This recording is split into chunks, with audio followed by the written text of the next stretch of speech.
موت ایک ایسی اٹل حقیقت ہے جس سے دنیا کا کوئی بھی شخص انکار نہیں کر سکتا۔ دنیا کا کوئی بھی شخص اپنی تمام دولت دے کر، سفارش کروا کر یا دھوکہ دے کر بڑھاپے یا اپنی بیماری کو نہیں روک سکتا جو اسے آخر میں موت کی طرف لے کر جا رہی ہے، کیونکہ اللہ کا یہ قانون ہے کہ ہر زندہ چیز کو جو کہ پیدا ہوئی ہے اسے ایک دن فنا ہونا ہے۔ انسان جب مرتا ہے تو اس کا یہ جسم دنیا کے اندر ہی مٹی کا حصہ بن جاتا ہے جس سے وہ بنا تھا، جبکہ اس کی روح مقام ارواح کی طرف چلی جاتی ہے۔ انسان کا جسم جو کہ اربوں خربوں ایٹمز سے مل کر بنا ہے، اور آج کی سائنس اس بات کو تسلیم کر چکی ہے کہ ایٹم کو ختم نہیں کیا جا سکتا۔ مثال کے طور پر ایک مردہ جسم کے ایٹمز کی مثال لے لیں۔ اگر اس جسم کو ہندوؤں کی طرح جلا دیا جائے یا پھر ابراہیمی مذہب کے ماننے والوں یعنی یہودی، عیسائی اور مسلمانوں کی طرح دفنا دیا جائے یا پارسی مذہب کی طرح گدھوں کو کھلا دیا جائے تو یہ ایٹم پھر بھی ختم نہیں ہوتے، بس کسی اور فارم کے اندر کنورٹ ہو جاتے ہیں۔ بالکل اسی طرح آئنسٹائن کی مشہور میس انرجی ایکویشن ہمیں یہ بتاتی ہے کہ ایٹمز کو انرجی میں کنورٹ کیا جا سکتا ہے، لیکن ان ایٹمز کو توڑنے کے لیے بہت زیادہ انرجی کی ضرورت ہوتی ہے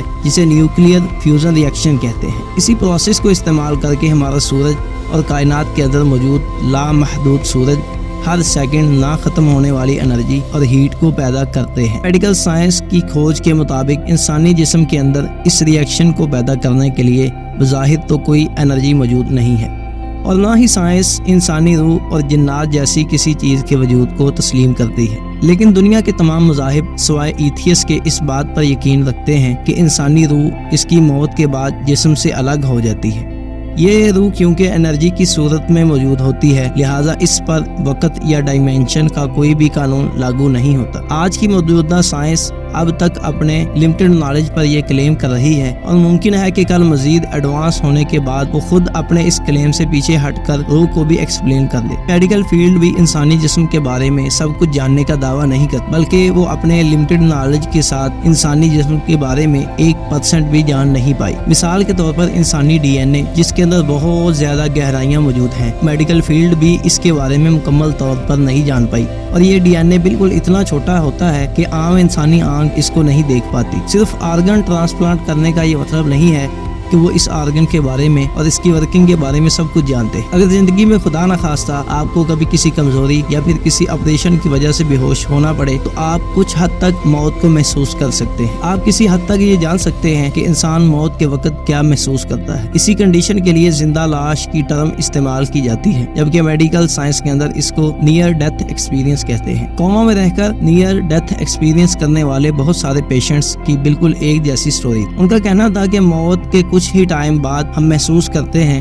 کہ جیسے ہم کوئی بہت ہی ڈراؤنا خواب دیکھ رہے ہوں، اور ہمارا دماغ ہمارے جسم کے اندر قید ہوتا ہے۔ مسلسل اندھیرا ان کی آنکھوں کے سامنے سے ہٹنے کا نام ہی نہیں لیتا۔ مارٹن پیسوریس ایک ساؤتھ افریقہ کا لڑکا تھا، اور یہ 12 سال تک کوما کے اندر رہا، یعنی 12 سال تک اس کا دماغ اس کے جسم کے اندر قید تھا۔ اس یونیک کیس نے میڈیکل فیلڈ کو ہلا کر رکھ دیا، کیونکہ عام طور پر اتنے لمبے کوما کے اندر جانے والے پیشنٹس کے بچنے کے چانسز انتہائی کم ہوتے ہیں۔ 12 سال کی عمر کے اندر اچانک اس کے گلے کے اندر درد شروع ہوا تو کچھ ہی مہینوں کے اندر اس کے جسم نے کام کرنا چھوڑ دیا اور یہ پیرالائز ہونا شروع ہو گیا، اور اچانک سے کوما کے اندر چلا گیا۔ اس کی آنکھیں تو کھلی تھیں، لیکن یہ نہ تو کسی کو دیکھ اور سن سکتا تھا اور نہ ہی کسی کو محسوس کر سکتا تھا، اور اب یہ بالکل ایک زندہ لاش تھا۔ ڈاکٹرز نے مارٹن کے ماں باپ کو یہ جواب دے دیا کہ اب وہ کبھی بھی مر سکتا ہے، لیکن اچانک سے ایک دن 4 سال کے بعد اس کو ہوش آنا شروع ہو گیا، اور 12 سال کے بعد یہ مکمل طور پر کوما سے باہر نکل آیا، اور اس نے جو کچھ اپنے نیئر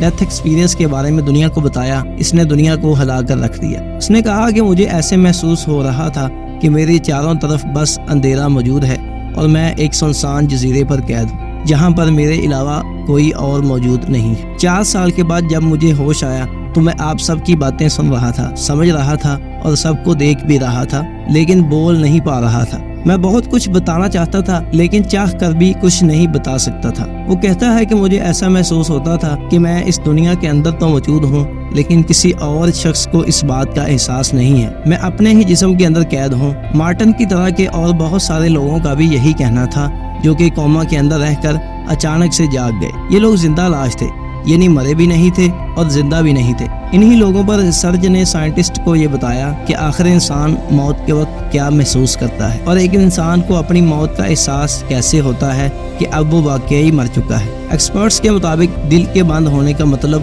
موت نہیں ہوتا، بلکہ دماغ کا کام کر دینا موت کہلاتا ہے۔ انسانی جسم کی موت کے کئی گھنٹوں تک دماغ ایکٹیو رہتا ہے، لیکن کتنا دیر ابھی تک یہ میڈیکل سائنس ایکسپلین نہیں کر پائی۔ لیکن اس دوران وہ انسان اتنا بے بس ہوتا ہے کہ اس کا اپنے جسم کے مسل سے تعلق ختم ہونے کی وجہ سے وہ نہ تو کچھ بول پاتا ہے اور نہ ہی کوئی حرکت کر پاتا ہے۔ کیا آپ جانتے ہیں کہ بالکل سیم یہی کنڈیشن اسلام بھی ہمیں بتاتا ہے کہ انسان اپنی قبر کے اندر دفنائے جانے کے بعد لوگوں کے واپس جاتے ہوئے ان کے قدموں کی آواز تک کو بھی سنتا ہے، لیکن بظاہر وہ دنیا کے لوگوں کے لیے تو مر چکا ہوتا ہے۔ احادیث مبارکہ سے ہمیں پتہ چلتا ہے کہ انسان کو جب قبر کے اندر اتارا جا رہا ہوتا ہے تو وہ مسلسل چیختا ہے، اپنے رشتہ داروں کو، اپنے سیکیورٹی گارڈز کو اور ان لوگوں کو جنہیں وہ دنیا کے اندر اپنی مدد کے لیے پکارا کرتا تھا، انہی سے مدد کی بھیک مانگتا ہے۔ صرف انسانوں کو چھوڑ کر دنیا کی ہر مخلوق اس کی چیخ و پکار کو سنتی ہے۔ جب یہ سب لوگ اس کو قبر کے اندر چھوڑ کر واپس جانے لگتے ہیں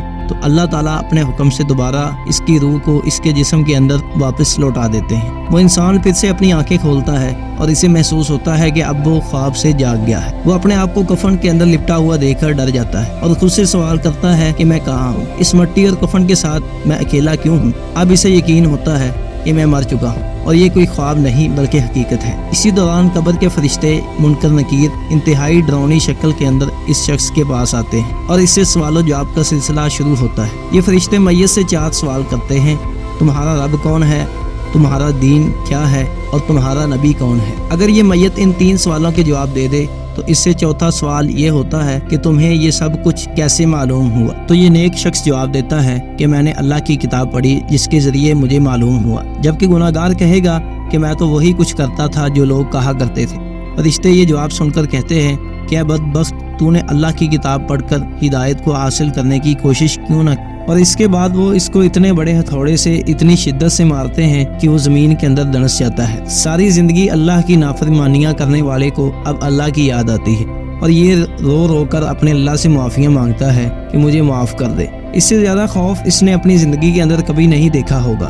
گناہ گار بندے کے لیے اس کی قبر تنگ ہونا شروع ہو جاتی ہے، یہاں تک کہ اس کی ہڈیوں کو بھی توڑ کر رکھ دیتی ہے، اور نیک انسان کی قبر اس کے لیے جہاں تک اس کی نظر جاتی ہے وہاں تک اس کی قبر ایک کھلے باغ کی طرح فراخ اور کشادہ ہو جاتی ہے، اور اس کے لیے اللہ کی کتاب اور نماز قبر کے اندر روشنی کر دیتی ہے اور اس کو اکیلا محسوس نہیں ہونے دیتی۔ قرآن کریم میں اللہ تعالیٰ فرماتے ہیں کہ ہر ذی روح یعنی ہر جاندار کو موت کا ذائقہ چکھنا ہے، حتیٰ کہ جو فرشتہ ہماری روح کو ہمارے جسم سے الگ کرتا ہے یعنی ہماری روح کو نکالتا ہے، اس کو بھی ایک نہ ایک دن موت کا ذائقہ چکھنا ہے۔ اسی طرح موت کے وقت انسان اپنے اعمال کے مطابق موت کا ذائقہ بھی چکھتا ہے، یعنی اگر گناہ گار ہے تو بد سے بدترین ذائقہ اور اسی بدترین طریقے کے ساتھ اس کی روح کو بھی نکالا جاتا ہے، اور اگر نیک روح ہو تو اچھا اور بہترین ذائقہ بھی چکھتی ہے اور آرام کے ساتھ اس کی روح اس کے جسم سے نکال لی جاتی ہے۔